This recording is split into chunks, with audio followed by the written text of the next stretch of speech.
हमें ज्वाइन किया है मुस्लिम लीग नून के सीनियर रहनुमा और वफाकी वज़ीर बराए तालीम राना तनवीर साहब ने। राना साहब, thank you very much for your time. Rana साहब, आज आर्मी चीफ़ ने GHQ में ख़िताब किया, ये उनका अलविदाई ख़िताब था। उन्होंने ख़ुद भी कहा कि ये आखिरी बार मैं ख़िताब जो है बतौर आर्मी चीफ़ कर रहा हूँ।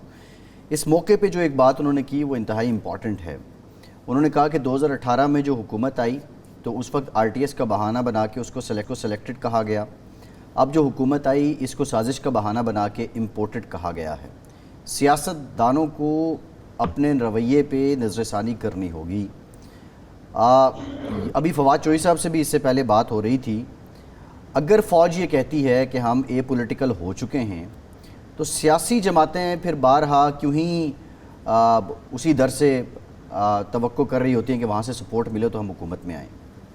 हाँ, देखें, ये जो बात आप कहते हैं बिल्कुल ठीक है। मैं नहीं समझता कि सियासतदानों को उधर देखना चाहिए और 100% पॉलिटिक्स अपनी करें और अवाम के पास जाएं और जिसको अवाम कहें वो आके हुकूमत करे। ये बड़ा सादा सा एक प्रिंसिपल है इस सिस्टम का, जिसको हम डेमोक्रेसी कहते हैं, या एक प्रोसेस हमारे आइन में दिया हुआ है। लेकिन कुछ मरूजी हालात ऐसे हैं। लेकिन मैं इससे इत्फाक, पहली जो 2018 वाली बात है, अब आर्मी चीफ बड़े मोतबर और काबिल एहतराम और बड़ी एक संजीदा शख्सियत है। लेकिन मैं समझता हूँ कि 2018 में शायद कुछ चीज़ें उनके इल्म में ना हों जो उन्होंने बात की है। लेकिन 2018 का इलेक्शन जो था वो किसको नहीं पता किस तरह हुआ था और क्या वहाँ पे सारे मामला चले। हमने तो अपने सिलसिले देखा। और ये इलेक्शन से बहुत पहले का प्रोसेस शुरू था, जब इलेक्टेबल्स लाए गए, किस तरह लाए, जो महाज बनवाया गया, जनूबी पंजाब का महाज बन गया या कोई और सिलसिला कर दिया गया। और फिर लिहाजा ये मैं उससे इत्फाक नहीं करता। वो वाकई सिलेक्टेड थे और सिलेक्टेड के तौर पे उसने सामने आया, वरना उसकी पॉलिटिकल इतनी वर्थ नहीं थी इमरान खान की, जो सच्ची बात है। ना वो इलेक्शन जीत सकते थे उस वक्त 2018 में। आज थोड़ा सिनेरियो मुख्तलिफ है। लेकिन जो अभी जो दूसरे उन्होंने बहुत अच्छी बातें की हैं, मैंने भी सुना है उनको, तो बहुत अच्छी भी बातें होने में है। और बिल्कुल सियासतदानों को अपने पाँव पे खड़ा होना चाहिए और प्रोसेस को आगे लेके बढ़ना चाहिए और अपने मैच्योरिटी शो करनी चाहिए सिस्टम को। यहाँ तो ओपनली कहा जाता है कि जी मुझे बचाया क्यों नहीं गया।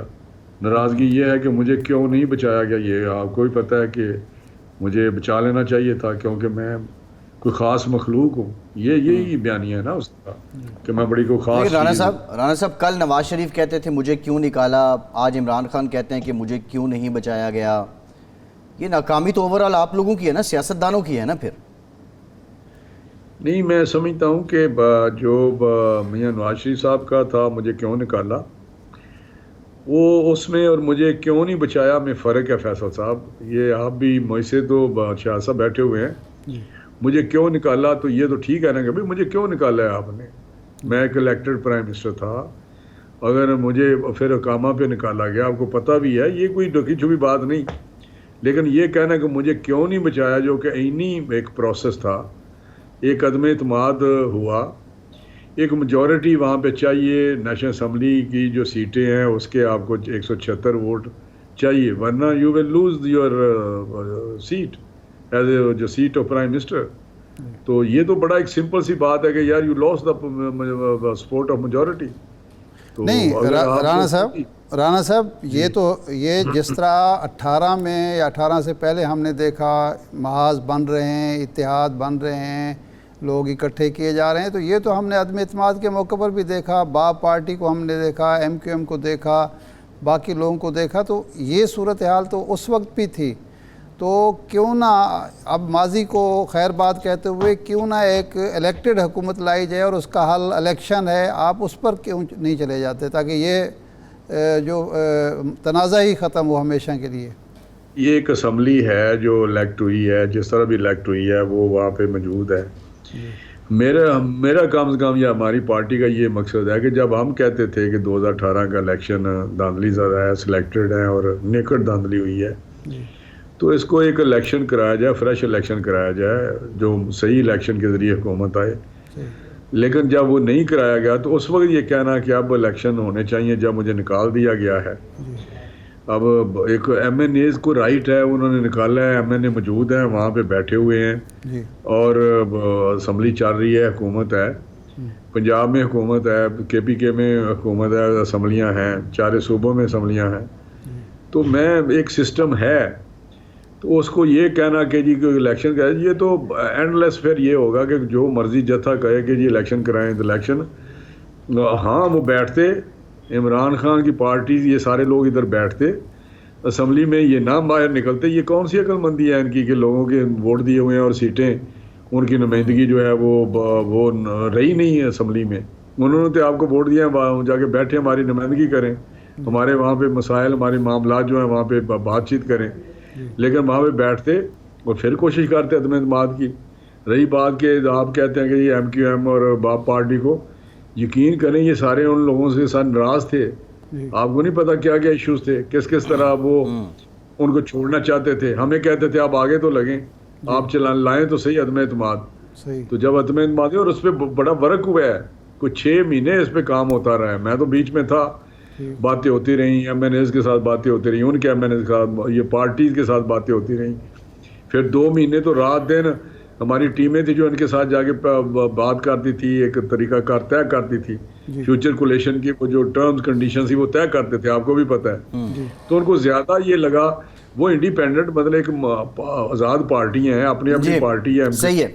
उन्होंने फैसला किया कि ये पॉलिटिकली बेहतर है हमारे लिए कि फ्यूचर के लिए कि जी कराची के मसाइल हैं। अच्छा राना साहब, जो इस वक्त हालात हैं उन पे भी आएंगे। उससे पहले एक आखिरी सवाल, आज जो आर्मी चीफ ने भी बात की, उन्होंने कहा कि 1971 के वाक़े से मुताल्लिक मैं कुछ हक़ाइक़ वाज़े करना चाहता हूँ, और 1971 यानी जो सानह मशरक़ी पाकिस्तान था वो फ़ौजी नहीं सियासी गलती थी। आपकी इस पे क्या राय है?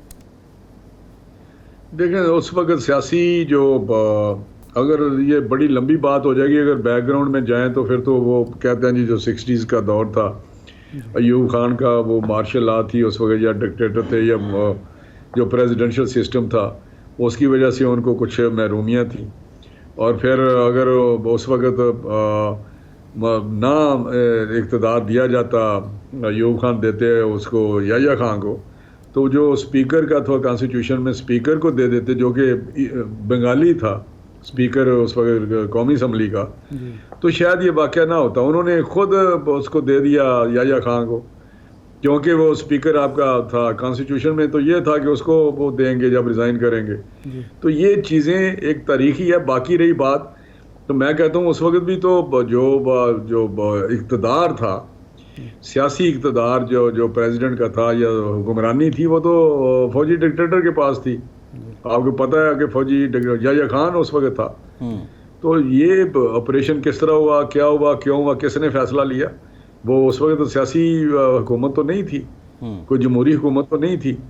लेकिन ये बात छोड़ें, ये लंबी एक तारीख है। ठीक है। अच्छा राना साहब एक ब्रेक लेते हैं। ब्रेक के बाद जब वापस आएंगे तो इमरान साहब कहते हैं कि मैं और सदर पाकिस्तान आर्मी चीफ के तकर्रुर से मुतालिक जो समरी है इस पर खेलेंगे, आइनी और कानूनी तरीके से खेलेंगे। इसका क्या मतलब है? ब्रेक के बाद बात करते हैं।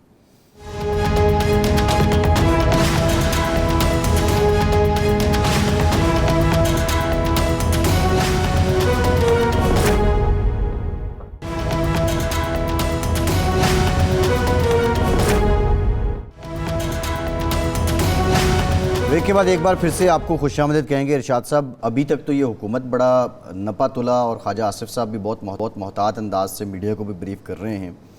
आर्मी चीफ के तकर्रुर पे नाम भी अभी तक सामने नहीं आया, लेकिन इमरान खान कहते हैं कि मैं और सदर पाकिस्तान आइन और कानून के मुताबिक इस पर खेलेंगे। क्या मुराद ली जाए इससे?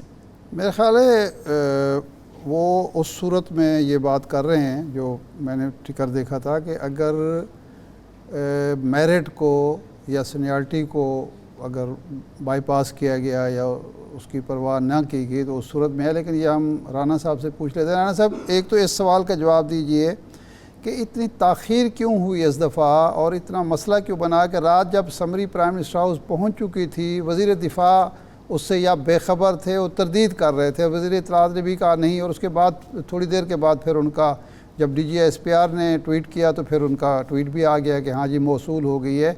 तो ये जो डिनाइल की कैफियत थी ये क्यों थी? और ख़ान साहब जो खेलने की बात कर रहे हैं, कोई ऐसा फ़ैसला होने जा रहा है जिस पर वो और सदर खेल सकते हैं?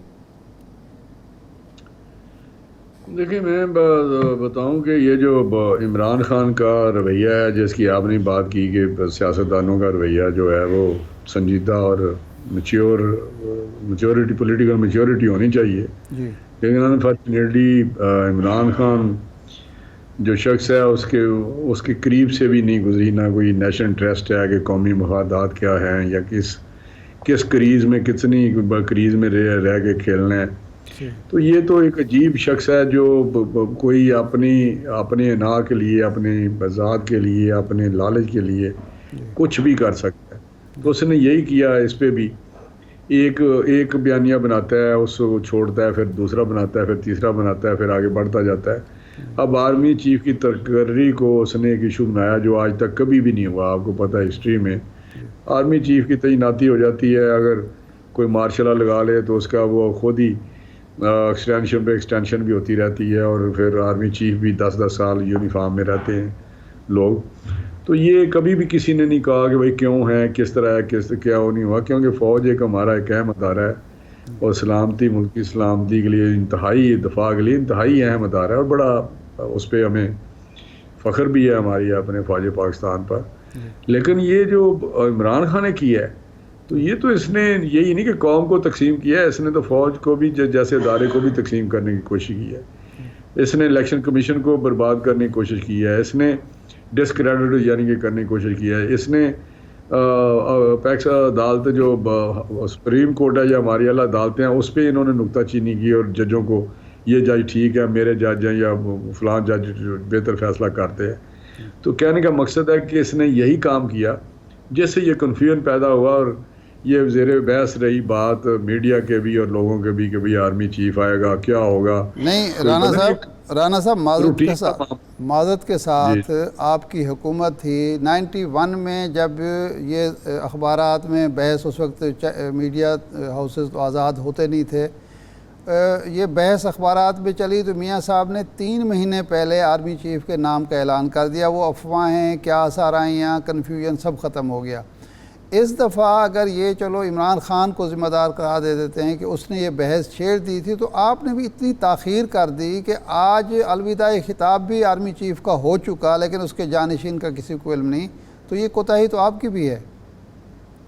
नहीं, मैं समझता हूँ कि ये इस तरह नहीं कि सिर्फ एक शख्स की इस ज़हनी कैफियत को देखते हुए कोई फ़ैसला किया जाए। ये प्राइम मिनिस्टर एक अपना फ़ैसला करता है, किस तरह करता है वो उस दिन कर सकता है। ये तो मैं बताऊं कि 29 को 29 तारीख को भी फ़ैसला हो सकता है। ये बिल्कुल इसमें कोई बाहर नहीं। और प्रेसिडेंट का तो मुझे पता नहीं, लेकिन शायद कभी ये हुआ भी हो। लेकिन ये कहना कि 3 महीने पहले हो जाए, 1 महीना पहले हो जाए, उस पर बाहर तो कोई नहीं, ना कोई पाबंदी है। लेकिन ये कहना क्यों नहीं हुआ, इससे मुझे इख्तलाफ है। ये प्राइम मिनिस्टर की अपनी स्वाबदीद है, वो किन मसलों में क्यों प्रायोरिटीज उसकी क्या है, क्या वो कैबिनेट मीटिंग में राना साहब सुबह कैबिनेट मीटिंग में ये है एजेंडे पे अंडर डिस्कशन आएगा ये मामला? मुझे एजेंडा भी मैंने देखा नहीं है, क्योंकि एजेंडा पता नहीं वो आता है उस पर व्हाट्सएप वगैरह पे, मैंने देखा नहीं है। लेकिन है सुना बड़ा मुख्तसर चाहिए, 1-2 आइटम है, शायद यही बात हो।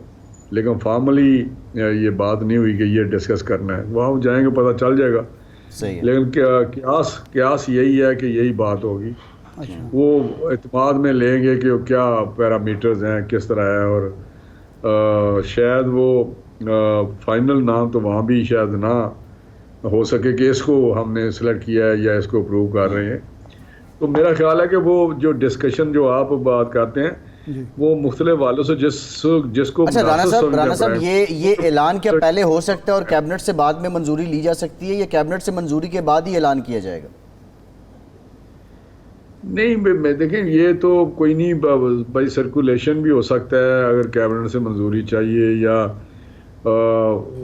उस तरह भी वहाँ पे भी बात कर सकते हैं वो। ये तो मेरा क्यास है कि ये अंदाज़ा है, ये मेरी ख्याल है। बाकी देखें, प्राइम मिनिस्टर का ये इस्तकाक है, प्रोरागेटिव है, उसकी अख्तियार है। अगर वो एक काम उन्होंने करना है, अगर वो किसी से मुनासिब समझते हैं कि मैं इससे डिस्कस कर लूँ कि यार आपका क्या ख्याल है, किस तरह होना चाहिए, वो क्वेश्चन करने और कोई अपनी राय दे, तो वो कोई फैसला नहीं, वो अपनी राय जिससे चाहे वो मान लेते हैं, डिस्कस भी कर लेते हैं। नहीं तो उन्होंने बहुत सारे लोगों से बातें की हैं। जो राना साहब बात कर रहे हैं वो ये है कि जब आप ख़ुद कह रहे हैं कि इमरान खान ने इसको एक इशू बना दिया, बड़े मियाँ साहब, मियाँ नवाज शरीफ साहब से भी मुशावरत होगी, मुस्लिम लीग की अपनी मुशावरत होगी, आज इत्तेहादियों से भी मुशावरत हो जाती है, कैबिनेट से तो मेरे ख्याल है मंजूरी लेना ज़रूरी भी नहीं है शायद, लेकिन आप ज़्यादा बेहतर समझ सकते हैं। कोई फ़ैसला खान जो जनाब शहबाज शरीफ साहब हैं, वो तो उनकी शोहरत ये है कि वो बड़ी जल्दी फ़ैसला करते हैं, फ़ैसला करने में दिक्कत क्या पेश आ रही है? मेरा नहीं ख्याल कोई दिक्कत है। देखिए, नहीं, मैं तो बिल्कुल आपको एक अपनी बताता हूँ अंदाज़ा कि वो मेरा शायद समझते हैं कि मुनासिब है कि मैं इस वक्त करूँ जो अभी जो 1-2 दिन है, ये उनका अपना एक अख्तियार है, सोच है, क्योंकि प्योरली उन्होंने करना है। शायद उन्होंने ब्रॉड पे इस पे पूछा भी है लोगों को, बहुत सारे लारे जो जिनको मुनासिब समझते हैं उनके साथ उन्होंने ज़रूर बात की है कि आपका क्या ख्याल है, लेकिन अपनी तरफ से कोई फैसला तो नहीं उन्होंने कर दिया कि ये फैसला हो गया। शायद ये पीरियड इस तरह टाइम लगा कि वो बातें शातें करते रहे हैं कि मुनासिब क्या होगा। अच्छा तो राना साहब, आखिरी सवाल है और आपकी वजारत से मुताल्लिक है। जो साबिक दौरे हुकूमत है उसमें एक अथॉरिटी कायम की गई थी, रहमतुल लिल आलमीन और ख़ातिमुन नबिय्यीन सल्लल्लाहु अलैहि वसल्लम अथॉरिटी। आपकी हुकूमत जब आई तो आपने इसके कानून में कुछ तरमीम की, फिर 17 जुलाई को बाज़ाब्ता तौर पर यह कानूनी शक्ल भी इख्तियार कर गया, और उसके 3 माह बाद फिर जो समरी थी वो जो इरसाल की गई थी वज़ारत तालीम की तरफ से, 12 अक्टूबर को उसका आई थिंक जवाब मौसूल हुआ। अब प्राइम मिनिस्टर हाउस से ये कहा गया है कि इस पर जो मेंबर हैं उनको एजाज़ी तौर पर रखा जाए और इसके चेयरमैन और डीजी जो हैं उनको बाज़ाब्ता तैनात किया जाए। एक तो ये इतना इस पर सुस्त रवि क्यों है, और दूसरा अगर एजाज़ी तौर पे आप मेंबर रखेंगे तो आप समझते हैं कि इतने मुक़द्दस काज के लिए वो लोग अपने फ़राइज़ उसी तरह अंजाम देंगे जिस तरह कोई शख्स बाज़ाब्ता पाबंद करके उससे काम लिया जाता है? नहीं, देखिए, ये जो उस वक़्त थी ये अथॉरिटी बनी, वो थी रहमतुल आलमीन अथॉरिटी, लेकिन इसमें अमेंडमेंट यही हुई कि उसके साथ रहमतुल आलमीन के साथ ख़ातमुन नबीन की जो बात है वो उसमें ऐड की गई, और ये उसमें कोई तरमीम करके हम लाए, और जब ये पास हो गया, जो आप बात ठीक कर रहे हैं, मैंने भी देखा है कि शायद ये है कि बड़ा सुस्त रवि का मुजाहरा किया जा रहा है शायद मिनिस्ट्री की तरफ से या मिनिस्टर की तरफ से। मैं तो आपको पता बड़ा ये इस पे तो मेरा ईमान है, दुरूद शरीफ हर वक्त पढ़ता रहता हूँ, लेकिन जो ये प्रोसेस है ये इसी तरह जिस तरह आपने बताया कि समरी एक एक्ट हुआ, वो ऐसा सेनेट में गया, पास हो गया, नोटिफाई हुआ कि जी पास हो गया, तो फिर उसके बाद एक समरी हमने भेजी जिसका आप जिक्र कर रहे हैं। वो पहले थी कि जो पहले लोग थे उनको हटाया जाए, वो ऑफिस क्लियर किया जाए। वो समरी आई तो उनका प्रोसेस किया, उनको हमने हटाया वहाँ से जो लगे हुए थे। अब बात जो आप कह रहे हैं नई थी, वो मैंने समरी भेजी एज सुन एज पॉसिबल कि जी हमें आप इसको करने दें इजाज़त, क्योंकि कंट्रोलिंग अथॉरिटी प्राइम मिनिस्टर है इसके अथॉरिटी के एक्ट के मुताबिक। तो अभी आज सर्कुलेशन में वो समरी जो है वो आई है, और जो हमने भेजी थी और वो अप्रूव हो जाती है, वो नोटिफाई होगी। तो चेयरमैन और जो आप बात कर रहे हैं वो ठीक बात है, वो होल टाइम जॉब है उनका, वो करेंगे, वो पेड होंगे। लेकिन जो दूसरे मेंबर्स हैं, अगर आप किसी को उस तरह लेंगे पेड, तो उस लेवल के लोग जो स्कॉलर्स हैं, रिलीजियस स्कॉलर्स हैं या उस किस्म के लोग, शायद वो पेड होल टाइम ना जॉब कर सकें कि आएँ हर रोज़ सुबह आएँ ऑफिस बैठे सारा करें। तो उनको हमने वो स्कॉलर्स लेने हैं जो इस पे बाकी अपना कंट्रीब्यूट करें और वो फंक्शन प्रॉपरली करें अपना। तो इसलिए मेरा लिए ये इम्प्रूवमेंट है उस पिछली वाली अथॉरिटी में, और ये इम्प्रूवमेंट होती रहती है जो एक उन्होंने बनाई।